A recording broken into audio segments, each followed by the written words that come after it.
Second Deputy Governor of the Bank of Ghana, LC Adoawaji, has reiterated the need for concrete steps to be taken to expand production and delivery of goods and services to promote regional trade and growth under the African Continental Free Trade Area. She made the call at the 2022 edition of the Money Summit organized by the Business and Financial Times on the theme Africa's Economic Growth, Facilitating Investment, Payment and Settlement Systems. The African Continental Free Trade Area is widely seen as a crucial driver for economic growth, industrialization, and sustainable development in Africa. Despite the opportunities, many stakeholders have reiterated the need for the many challenges associated with the implementation of the agreement to be addressed. Recent projections from the Economic Intelligence Unit indicates that the AFCFTA agreement, which aims to reduce tariffs and promote trade across the continent, will have a limited impact on trade for several years, as most non-tariff barriers will remain in place in the medium term and logistical bottlenecks will impede trade liberalization. Speaking at the 2022 edition of the Money Summit organized by the Business and Financial Times on the theme Africa's Economic Growth, Facilitating Investment, Payments and Settlement Systems, Second Deputy Governor of the Bank of Ghana, LC Adoawaji, reiterated the need for concrete steps to be taken to expand production and delivery of goods and services to promote regional trade and growth under the African Continental Free Trade Area.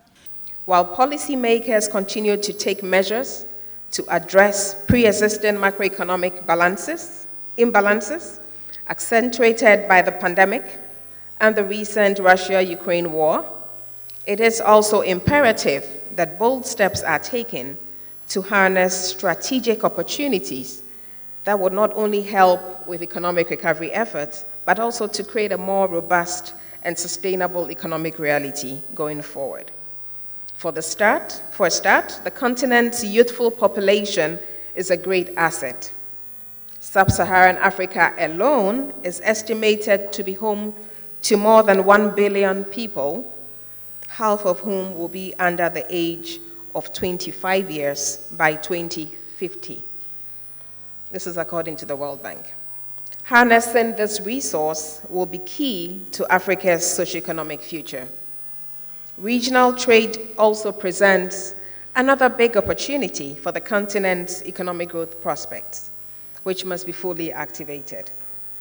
The African Continental Free Trade Agreement, or the AFTA, creates for the first time a single African market for goods and services that transcends the limits of each of the continent's 54 nations.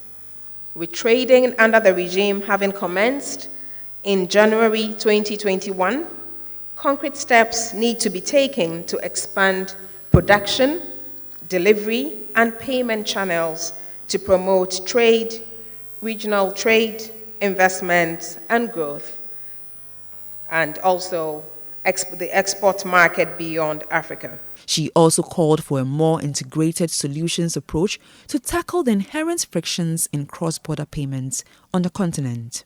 Trade volumes under the Continental Free Trade Agreement will be driven by large investments that are needed to expand the production and processing capacity in key value chains, investments in key infrastructure to support the logistics in terms of delivery of goods and services and payments.